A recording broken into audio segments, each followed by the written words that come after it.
ஓம் ஸ்ரீ குருப்யோ நமக. ஹரிஹி ஓம். ஜெய் புவனேஸ்வரி.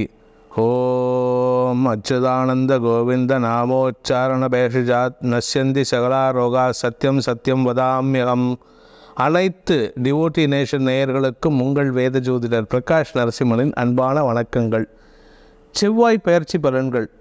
இந்த செவ்வாய் பயிற்சிக்கு உண்டான பலன்கள் உங்களுக்கு சாதகமாகவோ பாதகமாகவோ இருக்குமா அப்படிங்கிற ஒரு கேள்வி இருக்கும். இவர் நல்லது சொல்லுவாரா அப்படின்ட்டு. உங்களுக்கு நான் சொல்லக்கூடிய பலன்கள் உங்களை எச்சரிக்கைப்படுத்துவதற்கு மட்டுமே. நீங்கள் அடுத்த ஒரு 1.5 மாதம் கிட்டத்தட்ட 38 நாட்கள் நீங்கள் கவனமாக இருக்கணும், எந்த விதமான சிக்கலிலும் சிக்காமல் இருக்கணுங்கிறதுக்காக தான் இப்பொழுது நம்ம சொல்லக்கூடிய பலன்களை நம்ம கொடுத்துருக்கோம். இந்த பலன்கள் உங்களை எச்சரிக்கைப்படுத்துறதுக்கு தான். ஏன் அப்படின்னு கேட்டீங்கன்னா, உங்களை நான் சந்தோஷப்படுத்தலாம். நீங்கள் இந்த ராசிக்கு பண வருமானம் ஏற்படும், இந்த ராசிக்கு வழக்கில் வெற்றி அடைவீர்கள்னு நான் பாட்டுக்கு சொல்லிட்டு போயிடலாம். ஆனால் உங்களுக்கு உண்மையை உணர்த்துவதற்கு மட்டும்தான் நான் இங்கே வந்திருக்கேன். உண்மையை சொல்லாமல் பொய் சொல்லிவிட்டு உங்கள்கிட்ட உங்கள் டைமையும் வேஸ்ட் பண்ணிட்டு என் டைமையும் வேஸ்ட் பண்ணுறதுக்கு நான் தயாராக இல்லை. இந்த உண்மையை சொல்வதன் மூலமாக இந்த 38 நாளை நீங்கள் கொஞ்சம் கஷ்டப்பட்டு கடந்துட்டீங்கன்னா அடுத்து வரக்கூடிய மாதங்கள் உங்களுக்கு அமோகமான பலன்களை ஏற்படுத்தும். அப்படிங்கிறதுனால தான் இந்த மாதம் இந்த ஒரு 38 நாட்கள் சற்று எச்சரிக்கையோடு இருங்க அப்படிங்கிறதுனால தான் இந்த எபிசோடை நம்ம போட்டிருக்கோம், இந்த போஸ்ட்டை நம்ம கொடுத்துருக்கோம். இதன் மூலமாக உங்களுக்கு வரக்கூடிய சிக்கலிலிருந்து உங்களை தற்காத்து கொள்வதற்கு என்னுடைய எபிசோட்ஸ் பலன்கள் ஒரு உபாயமாக நீங்கள் கருத வேண்டும். இந்த செவ்வாய் பயிற்சி எதுக்கு? இந்த செவ்வாய் பயிற்சிக்கும் சுக்கிர பயிற்சிக்கும் ரொம்ப இம்பார்ட்டன்ஸ் கொடுத்து நம்ம டிவோட்டி நேஷன் நேயர்களுக்கு வழங்குகிறோம் அப்படின்னு கேட்டதுன்னா, ஒரு மனிதனுடைய தைரியத்திற்கு காரணம் செவ்வாய் ஒழுங்காக இருக்கணும். ஒரு மனிதனுடைய வெற்றிக்கு காரணமும் நல்ல விஷயங்கள் நடக்கிறதுக்கு காரணமும் சுக்கிரன் நல்லா இருக்கணும். ஸோ அதனால தான் இந்த குரு பயிற்சி சனி பயிற்சியை காட்டிலும் இந்த 2 பயிற்சிகளுக்கு மாதாந்திர பயிற்சிகளுக்கு முக்கியத்துவம் கொடுத்துட்ருக்கோம்.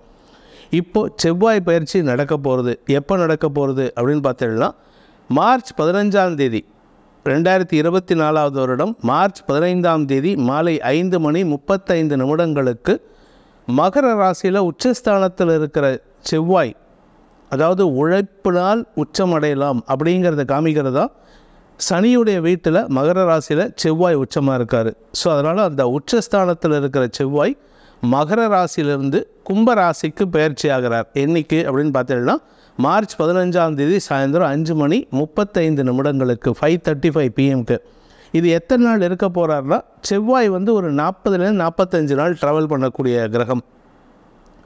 ஏப்ரல் 23ஆம் தேதி காலை 7:10 வாக்கில், அதாவது ஏப்ரல் 23ஆம் தேதி 2024 காலை 7:10 வாக்கில் கும்பராசிலிருந்து மீனராசிக்கு பயிற்சி ஆகிறார்.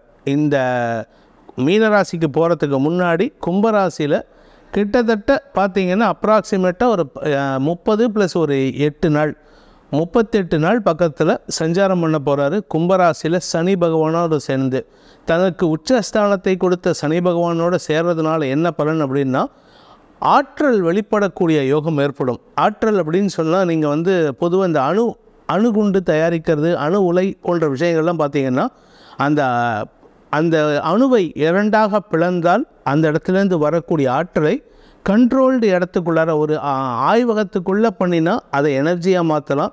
நமக்கு கரண்ட் சப்ளை பண்ணுறதுக்கெல்லாம் பயன்படுத்திக்கலாம். அதே கண்ட்ரோல்டு ஸ்டேட்டஸில் இல்லாமல், கண்ட்ரோல்டாக இல்லாமல் ஓப்பன் இடத்துல வெடித்தா உலகத்தையே பாதிக்கக்கூடிய வாய்ப்பை ஏற்படுத்தி கொடுக்கும் அந்த அணு ஆராய்ச்சியில். அந்த மாதிரி சனியும் செவ்வாயும் அணுகுண்டு சேரக்கூடிய ஒரு ஆற்றல் தரக்கூடிய கிரகங்கள். சனி பகவான் பார்த்திங்கன்னா ஆசிட், செவ்வாய் பகவான் நெருப்பில் ஆசிட் ஊற்றினீங்கன்னா எந்த அளவுக்கு வெடிக்குமோ, அது ஆக்ரோஷமாக வெளிவருமோ, அது மாதிரி ஒரு ஆக்ரோஷத்தன்மை இப்போ வெளிவருவதற்கு வாய்ப்பு இருக்குது. இந்த ஆக்ரோஷத்தன்மையின் காரணமாக அனைத்து ராசி நண்பர்களுக்கும் பாதிப்புகள் ஏற்படுறதுக்கு வாய்ப்பு இருந்தாலும், குருவின் அருள் காரணமாக, சுக்கிரனின் அருள் காரணமாக, மற்ற கிரக நிலவரத்தின் காரணமாக உங்களுக்கு சங்கடங்கள் வருமா, சந்தோஷம் வருமா? சில ராசிக்கு ஒரு 2-3 ராசிக்கு நல்ல விஷயங்களும் நடக்கிறதுக்கு யோகம் இருக்குது. சில ராசிகளுக்கு சங்கடங்கள் நடக்கிறதுக்கு யோகம் இருக்குது. அந்த சங்கடம் எப்படி இருக்கும், சந்தோஷம் எப்படி இருக்கும், அந்த சங்கடத்தை எப்படி நமக்கேற்ற மாதிரி மாற்றிக்க முடியும் அப்படிங்கிறத சமயோஜித புத்தியை பயன்படுத்தி அப்படிங்கிறத சொல்கிறதுக்கு தான் இந்த எபிசோட். மகர ராசியிலிருந்து கும்பராசிக்கு பெயர்ச்சி ஆகின்ற செவ்வாய் பகவான் சனியோடு இணையும் பொழுது ஆக்ரோஷத்தன்மை மட்டுமல்லாமல் பெரிய ஆற்றல் வெளிப்படுறதுனால அந்த ஆற்றலை உங்களுக்கு சாதகமாக எப்படி மடைமாற்றிக்கொள்வது அப்படிங்கிறதுக்காக தான் இந்த எபிசோட். இனி உங்கள் ராசிக்கு உண்டான பலாபலன்களை இப்பொழுது ஆராய்வோம். சிம்ம ராசி. சிம்மராசி நண்பர்களை பொறுத்த வரைக்கும் இந்த மாதம் சற்று பதட்டம் அதிகரிக்கக்கூடிய மாதமாக இருக்கும். சப்தமஸ்தானத்தில் உங்களுக்கு எதிராக 2 கிரகங்கள் நேர் எதிரிலேயே உங்கள் 2 மெயின் எதிரி ஆப்போனன்ட்ஸ் நிற்கிறாங்க. அவங்கள எப்படி சமாளிக்க போகிறீங்க? ஏன்னா உங்கள் கையில் எந்த விதமான ஆயுதமும் இல்லை, ஆனால் அவங்கக்கிட்ட நெருப்பும் இருக்குது, ஆசிடும் இருக்குது. என்ன பண்ண போகிறீங்க அப்படின்னு கேள்வி கேட்டால் எனக்கு என்ன சார் பண்ணுறதுன்னு பதட்டம் உங்களுக்கு ஏற்படுறதுக்கு வாய்ப்பு இருக்குது. நீங்கள் முடிஞ்ச வரைக்கும் பதட்டம் இல்லாமல் இருக்கிறதுக்கு முயற்சி பண்ணணும். 2 விஷயந்தான் உங்களுக்கு சிக்கலான விஷயங்கள். பண விஷயம் பிரச்சனை இல்லை, பணப்பற்றாக்குறை ஏற்படுறதுக்கு வாய்ப்பு இருந்தாலும் அதனால் பாதிப்புகள் இல்லை, சமாளிச்சிடுவீங்க. செல்வாக்கு சம்பந்தப்பட்ட விஷயங்களிலும் உங்களுக்கு பெரிய நெகட்டிவ் பலன்கள் ஏற்படாது. என்னதான் லாபஸ்தானாதிபதி 2ஆம் வீட்டு அதிபதி புதன் நீச்சமாக இருந்தாலும் அவர் ராகுவோடு இணைஞ்சிருக்கிறதுனால மாத ஆரம்பத்தில் மார்ச் 15 சூரியனோடு இணையிறதுனால புதாதித்ய யோகம் ஏற்பட்டு பண வருமானத்தில் தொய்வு இருக்காது. தேவையான அளவுக்கு பண உதவிகள் வந்து கொண்டே இருக்கும். கடன் உதவிகளும் கிடைக்கிறதுக்கு வாய்ப்பு இருக்குது. அதே சமயம் இந்த சனி செவ்வாய் 7ஆம் இடத்துல ஏற்படுறது, சனி செவ்வாய் சேர்க்கை சப்தமஸ்தானத்தில் ஏற்படுறதுனால என்ன பலன் அப்படின்னு கேட்டால் கணவன் மனைவி உறவு, பிஸ்னஸ் பார்ட்னர்ஷிப் உறவு, சக பணியாளர்கள் உறவு, இப்படி நீங்கள் ரிலேஷன்ஷிப்பில் எப்படி பிஸ்னஸ் ரிலேஷன்ஷிப்போ பர்சனல் ரிலேஷன்ஷிப்போ இல்லை பொதுவான அக்யூமெண்டன்ஸோ எந்த ரிலேஷன்ஷிப்பாக இருந்தாலும் சரி அந்த இடத்துல சிக்கல் வரத்துக்கு வாய்ப்பு இருக்குது. அதே சமயம் ஆரோக்கிய விஷயத்திலும் சற்று கவனமாக இருக்கணும். இந்த சனி செவ்வாய் சேர்க்கை அப்படிங்கிறது ஆப்ரேஷன் சம்பந்தப்பட்ட சங்கடங்களை ஏற்படுத்துறதுக்கு வாய்ப்பு இருக்குது. ஆப்ரேஷன் யாருக்கு ஏற்படும்னா உங்களுக்கும் ஏற்படலாம், உங்கள் வாழ்க்கை துணைக்கும் ஏற்படலாம். சரி, நாங்கள் 30 வயசு 35 வயசில் இருக்கோம், எங்களுக்கு ஆரோக்கியத்தில் பிரச்சனை இல்லை அப்படின்னு சொன்னேன்னா என்ன பண்ணுறது சார் அப்படின்னு கேட்டீங்கன்னா உங்களுக்குள்ள கணவன் மனைவி உறவுக்குள்ள ஒரு பிரிவை ஏற்படுத்துறதுக்கு வாய்ப்பு இருக்குது.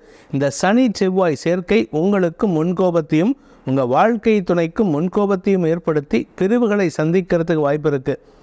எது பேசினாலும் தப்பாக தான் போகும். நீங்கள் பேசக்கூடிய வார்த்தை உங்கள் 2ஆம் இடத்துல கேது இருக்கிறதுனால 2ஆம் இடத்து அதிபதி நீச்சமாக இருந்து 8ஆம் இடத்துலேருந்து பார்க்கறதுனால நீங்கள் பேசக்கூடிய வார்த்தைகள் ஃபிலசாஃபிக்கலாக இருக்கும். வெட்டேத்தித்தனமாக விரக்தித்தனமாக பேசுவீங்க. ஆனால் உங்கள் வீட்டில் இருக்காங்க பாருங்கள், உங்கள் கணவனோ மனைவியோ, அவங்கள பொறுத்த வரைக்கும் அவங்கள குத்தி பேசுகிறதா நினச்சிக்கிட்டு சண்டைக்கு வருவாங்க.